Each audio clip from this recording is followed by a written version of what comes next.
je vous disais à l'entame de cette émission qu'on parlera de Chroniques étranges d'Afrique. Et cette œuvre est de la sœur de Sissoko.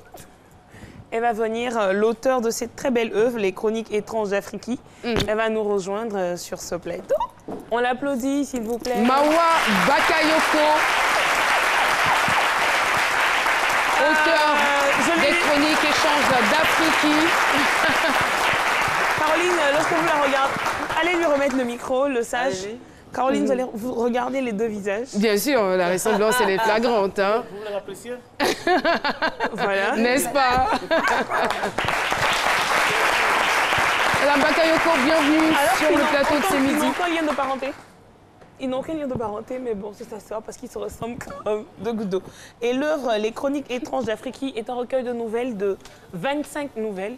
On découvre toutes les facettes de l'Afrique, on découvre tous ces petits secrets que l'on cache et tout. Et moi, j'ai bien envie de vous demander, quelle est la moralité que vous voulez faire ressortir dans cette œuvre? Merci de me recevoir aujourd'hui sur votre plateau. Chroniques étranges d'Afrique est l'Afrique. L'Afrique en miniature, l'Afrique avec ses travers, l'Afrique avec ses tares. Et je veux ouvrir le regard des Africains sur leurs défauts, sur leurs plaies. Avec cette plume-là, j'essaie de chatouiller où ça fait mal, je gratte où ça saigne, pour que chacun puisse y faire lui-même son meilleur culpa. Et surtout avec... à l'intérieur de ces 25 nouvelles, il y en a 3 qui ont attiré mon attention. Il y a d'abord Djinon Djougou. Oui. Oui, le nom fait rire.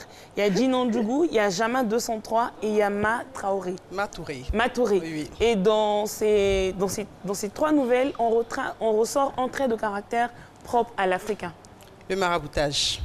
Dans le premier, dans Djinon Djougou, on ressort le maraboutage. Le maraboutage. Dans Jama 203, on retrouve la facette d'une femme, d'une coépouse. Oui, dans un système, dans un mariage polygamique. Qui s'arrange à transformer sa servante en troisième épouse, rien que pour faire mal à sa deuxième coépouse. Vraiment, c'est ça l'Afrique.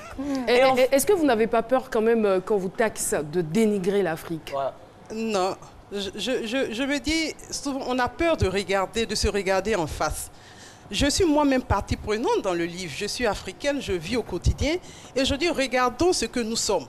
Regardons ce que nous sommes devenus. Parce qu'il n'y a pas longtemps que nos parents, nous inculquaient ces belles notions, ces valeurs qui nous échappent aujourd'hui. Parce que comment comprendre, je reviens sur Djinon Djougou pour dire comment comprendre qu'aujourd'hui des femmes soient aussi portées sur ce maraboutage. Elles ne voient la vie que si elles maraboutent leur homme pour que celui-là leur débourse l'argent, leur débourse la bourse, ce qui n'est pas normal. En tant que femme, on peut s'affirmer, en tant que femme sans avoir besoin d'un marabout pour, on dirait, basser votre mari pour vous faire des sous. Alors, s'il allait à l'école, pourquoi ne pas réfléchir comme lui? Pourquoi forcément le contraindre par maraboutage pour le rendre... Beaucoup. Madame Mawa Bakayoko, il faut absolument lire ce livre et ça changera les mentalités des uns et des autres, et des unes et des autres aussi, pourquoi pas. Merci beaucoup. Alors, Méliane Cuny, c'est Net Littérature. Pour aujourd'hui, c'est terminé. Oui. Merci de rester avec nous. Vous pouvez rester avec nous jusqu'à la fin de cette émission. Sur ce, nous allons partir.